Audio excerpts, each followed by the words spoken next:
اگر بندہ کسی گناہ کے کام کا ارادہ کرتا ہے، کسی غلط کام کا ارادہ کرتا ہے، کوئی بھی غلط کام کرنے کا ارادہ کرتا ہے، اللہ فرشتوں سے کہتا ہے رک جاؤ، ابھی بندے نے ارادہ کیا ہے، ابھی اس نے گناہ کا کام نہیں کیا ہے، اس نے غلط کام نہیں کیا ہے، جب تک میرا بندہ وہ گناہ کا کام نہ کر دے، جب تک وہ غلط کام نہ کر دے، اس کے نامہ اعمال میں تم گناہ مت لکھنا۔ دیکھو، نیکی کا ارادہ کیا تھا، نیکی کا ثواب اللہ نے لکھ دیا تھا، مگر گناہ کا ارادہ کیا ہے، ابھی اللہ نے گناہ کا اس کے نامہ اعمال میں گناہ کو نہیں لکھا، منع کر دیا فرشتوں سے ابھی مت۔ اس کے بعد اللہ کے نبی فرماتے ہیں اگر بندہ وہ گناہ کا کام کر لیتا ہے، چوری کر لیتا ہے، زنا کر لیتا ہے، جھوٹ بول دیتا ہے، شراب پی لیتا ہے، کوئی بھی غلط کام کر لیتا ہے، اس کے نام اعمال میں ایک گناہ لکھ دیا جاتا ہے، ایک گناہ کا عذاب اس کے نام اعمال میں لکھ دیا جاتا ہے۔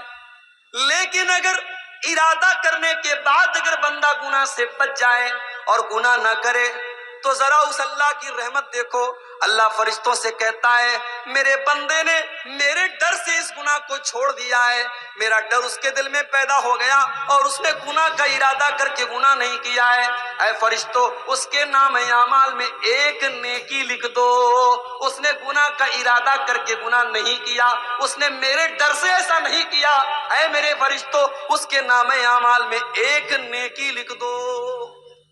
یہ ہے اس اللہ کی رحمت۔ اس لیے اگر ہم سے کوئی گناہ ہو جائے تو ہم اللہ سے سچی توبہ کریں، ہم اللہ سے معافی مانگیں۔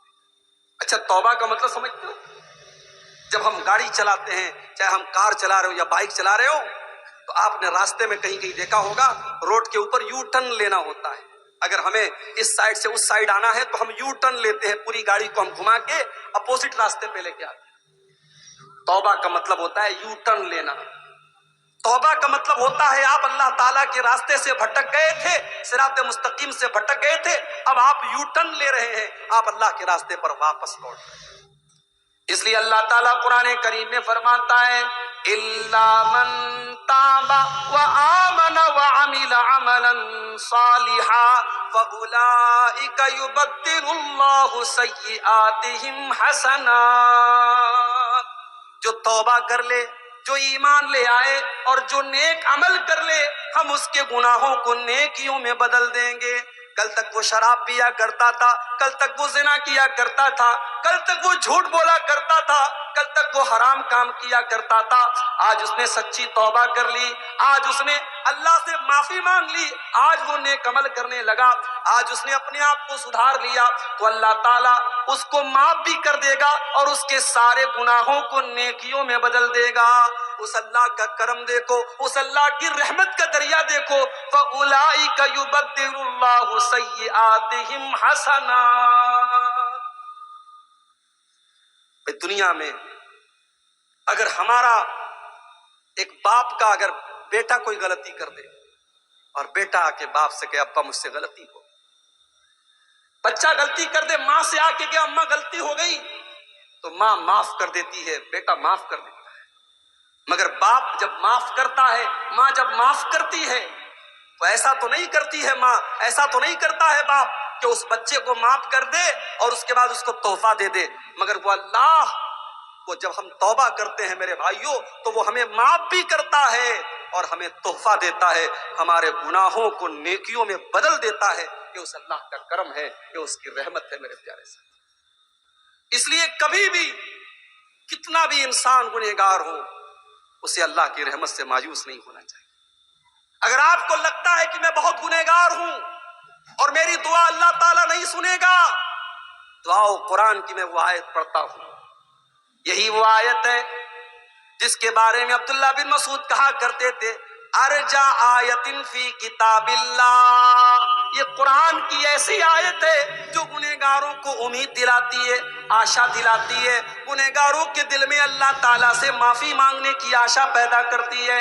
قل یا عبادی الذین اسرفوا علی انفسہم لا تقنطوا من رحمت اللہ ان اللہ یغفر الذنوب جميعا۔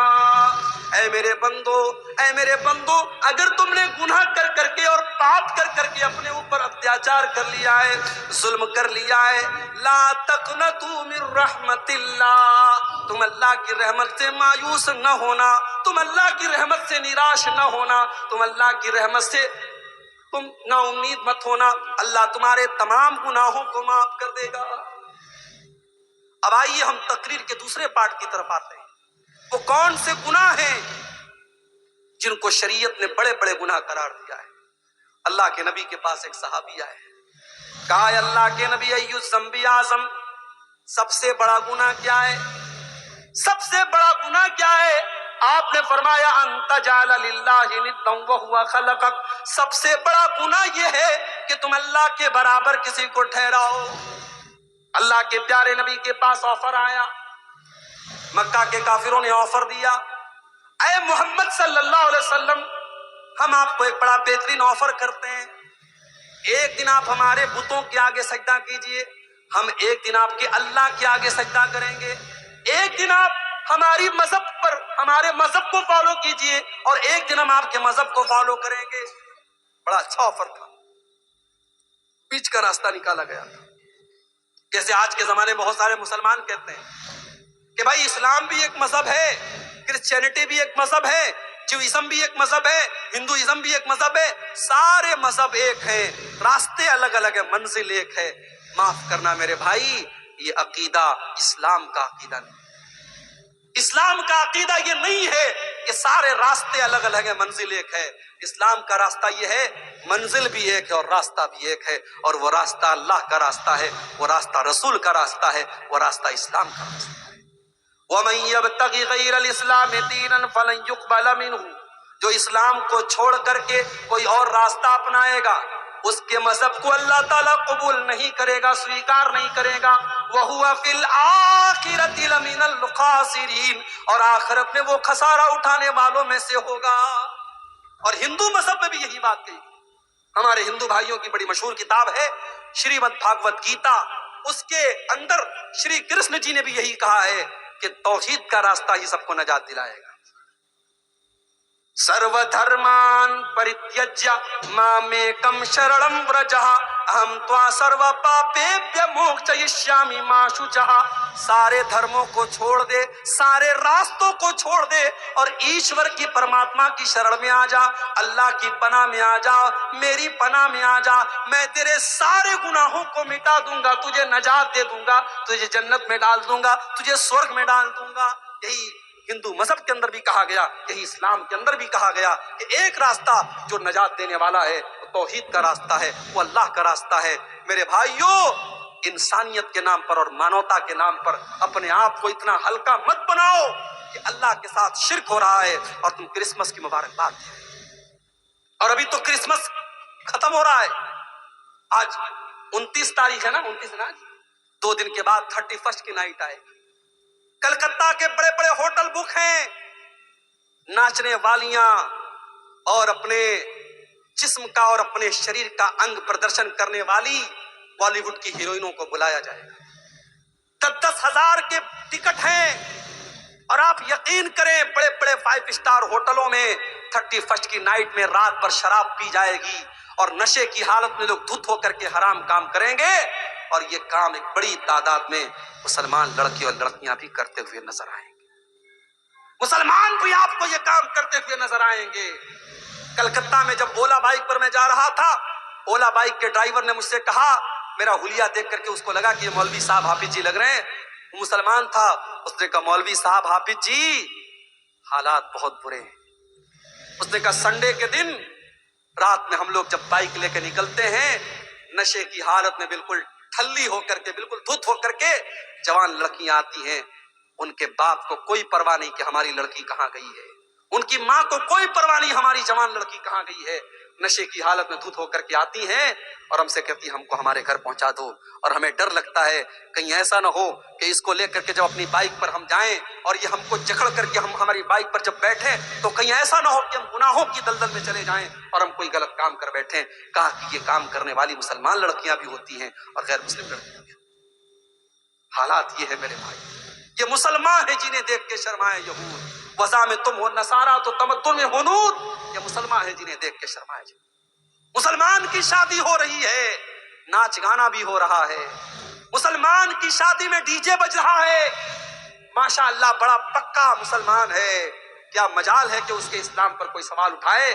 اس کے گھر میں رات بھر ڈی جے چل رہا ہے۔ تیرے نبی نے کبھی بانسری کی آواز کو اپنے کانوں میں جانے نہ دیا، تیرے نبی کے صحابہ نے کبھی میوزک کو اپنے گھر میں آنے نہ دیا، اور تو شادی کے موقع پر رات بھر میوزک بجا رہا ہے اور تو اپنے آپ کو مسلمان کہہ رہا ہے؟ کیا تیرا اسلام صرف تیری مسجد اور تیری نماز تک ہے؟ تیرے شادی بیاہ میں تیرے اسلام سے کوئی مطلب نہیں؟ میں کہتا ہوں علماء پابندی لگا دیں، جس کے گھر میں شادی میں ڈی جے بجے گا، ناچ گانا ہوگا، سارے علماء مل کر کے یہ طے کر لے اس کے گھر میں ہم نکاح نہیں پڑھائیں گے، اس کی شادی میں ہم نہیں جائیں گے، لوگوں کے دماغ صحیح ہو جائے، جائیں پڑھائیں، خود اپنا نکاح پڑھائیں۔ علماء منع کرتے ہم ایسی شادیوں میں نہیں جائیں گے۔ شادی ہماری کیسی ہو رہی ہے میرے بھائی؟ ماشاء اللہ باپ کے چہرے پر شرعی داڑھی ہے، ماتھے پر سجدے کا نشان ہے، شادی میں اپنی جوان بیٹی کو لے کے گیا ہے، کار سے نکلا، جوان بیٹی ساڑی پہن کر کے اور گاؤن پہن کر کے نکلی ہے، اس کا پورا آدھا شریر ڈھکا ہے اور آدھا شریر نظر آ رہا ہے، اور سارے لوگ اس کی لڑکی کو دیکھ رہے ہیں، اور باپ کو کوئی فرق نہیں پڑتا ہے۔ صاحب فیشن کا زمانہ ہے، شادی کے موقع پر میری لڑکی تو حور بن کے آئی ہے، میری لڑکی جو چاہے پہنے، کیا فرق پڑتا ہے؟ مجھے بتاؤ، کیا شادی کے موقع پر بے پردگی جائز ہو گئی، بے حیائی جائز ہو گئی؟ میں کہتا ہوں وہ لڑکی جتنی گنہگار ہے، وہ لڑکی جتنی گنہگار ہے، اس لڑکی کا جوان باپ اور اس لڑکی کی ماں، اس جوان لڑکی کا باپ اور اس لڑکی کی ماں جس نے اس کو وہ کپڑا لا کے دیا ہے اور وہ کپڑا پہنایا ہے، اور وہ کپڑا پہن کر کے اپنے شریر کا پردرشن کر کے جب وہ لڑکی شادی میں گئی ہے تو باپ بھی برابر گنہگار ہوگا، ماں بھی برابر گنہگار۔ اللہ کے نبی فرماتے ہیں ثلاث لا ينظر اللہ عز وجل الیہم یوم القیامہ، تین لوگ ایسے ہیں کہ قیامت کے دن اللہ تعالیٰ نہ تو ان کی طرف دیکھے گا، نہ ان سے بات چیت کرے گا، نہ ان کو گناہوں سے پاک و صاف کرے گا۔ تین لوگ بڑے بد نصیب لوگ ہوں گے۔ نمبر ایک، العاق لوالدیہ، اپنے ماں باپ کو ستانے والا، اپنے ماں باپ کو تکلیف پہنچانے والا، اپنے ماں باپ سے رشتہ توڑنے والا۔ نمبر دو، والمرأۃ المترجلہ، مردوں کی نقل کرنے والی، مردوں کی کاپی کرنے والی عورت۔ اور نمبر تین، الدیوس الذی یقر فی اہلہ الخبث، وہ دیوس آدمی، وہ بے غیرت آدمی، وہ بے شرم آدمی جس کے گھر کی بہو بیٹی بے حیائی کا کام کرے اور اس کو کوئی فرق نہ پڑے۔ میرے بھائی، مردوں کے وہ اکبر الہ آبادی کا شعر ہے نا، بے پردہ نظر آئیں کل جو چند بیویاں، بے پردہ نظر آئیں کل جو چند بیویاں، اکبر زمین میں غیرت قومی سے گڑ گیا، پوچھا جو ان سے آپ کا پردہ وہ کیا ہوا، پوچھا جو ان سے آپ کا پردہ وہ کیا ہوا، کہنے لگی کہ عقل پہ مردوں کے پڑ گیا۔ یہ مردوں کی عقل پہ پردہ پڑا ہے۔ آج تو شادیوں میں کرسی پر بھی عورتوں سے زیادہ پردے میں تو کرسی رہتی ہے، کرسی بیچاری پوری کورڈ رہتی ہے، اور اس شادی میں آنے والی لڑکیاں اور عورتیں ان کے شریر نظر آتے رہتے ہیں۔ اور یہ شادی کس کی ہوتی ہے؟ مسلمان کی شادی ہوتی ہے۔ میرے بھائیوں، آج اگر ہم پر اللہ کا عذاب آ رہا ہے، ہم پر مصیبتیں آ رہی ہیں اور ظالم آج ہم پر حکمراں بنے ہوئے ہیں، تو اس کی کہیں نہ کہیں وجہ ہماری بدعمالیاں ہیں۔ اور علامہ اقبال کا بڑا سچا شعر ہے، وطن میں تم ہو نصارہ تو تمدن میں ہنود، یہ مسلمان ہے جنہیں دیکھ کے شرمائے جاؤ۔ تو اللہ کے نبی سے پوچھا گیا کہ سب سے بڑا گناہ کون سا گناہ ہے؟ آپ نے فرمایا ان تجعل للہ ندا وہو خلقک، سب سے بڑا گناہ یہ ہے کہ تم اللہ کے برابر کسی کو ٹھہراؤ۔ پھر پوچھا گیا اللہ کے نبی اس کے بعد سب سے بڑا گناہ کیا ہے؟ آپ نے فرمایا ان تقتل ولدک خشیۃ ان یطعم معک، دوسرا سب سے بڑا گناہ یہ ہے کہ تم اپنے بچوں کو قتل کرو اس ڈر سے کہ وہ بچہ تمہارے ساتھ کھائے گا۔ اپنی اولاد کو قتل کرو، اپنی اولاد کو مار ڈالو اس ڈر سے کہ اولاد کو کھلانا پڑے گا۔ 1400 سال پہلے لوگ بیٹیوں کو زندہ زمین میں گاڑ دیا کرتے تھے، اور آج بھی بیٹیوں کو ماں کے پیٹ میں مار دیا جاتا ہے۔ ہمارے پاس ایسے بھی لوگوں کا فون آتا ہے